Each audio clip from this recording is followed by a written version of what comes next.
Gikumpirma ni Senior Fire Officer 4 Ramil Gilyado sa Davao City Fire District nga nagsugod sa kwarto sa internet shop ang maong sunog. Dugang pa sa mga opisyal nga una ang insidente, nilakaw ang biktima aron makig-inom ug alas 2 sa kadlawon na pasado kining nakauli. Posibleng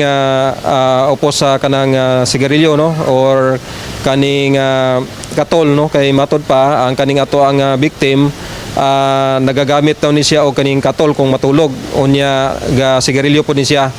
Yes no natay upat diri ka involved og apil na ang kaning lechonan sa manok og unfortunately natay isa ka patay no kaning babaeng stay-in worker sa kaning internet shop nga tigbantay daw ni siya sa lechonan og matod pa no sa ato ang initial nga information nga prior sa incident kaning ato ang victim is nanghaga daw ni siya og inom no sa iyang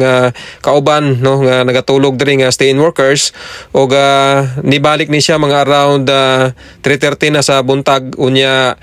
mura na ni siya og nakainom og dugang pa no sa iyang kauban nga nagatulog diha sa sulod sa internet shop nga kaning atong victim is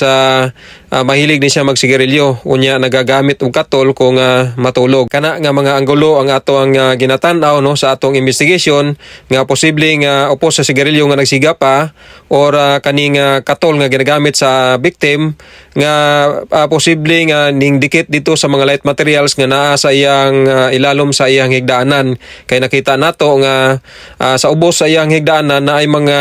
gamit niya no mga sanina, mga papel o uban pa nga mga light materials nga dali lang maduktan sa kalayo. So posible nga kaning ato ang victim wala na nakabantay sa pagkasunog tungod kay siguro hinanok na ang iyang pagkatulog tungod kay kadlaw na kinini uli unya nakainom nga maoy hinungdan nga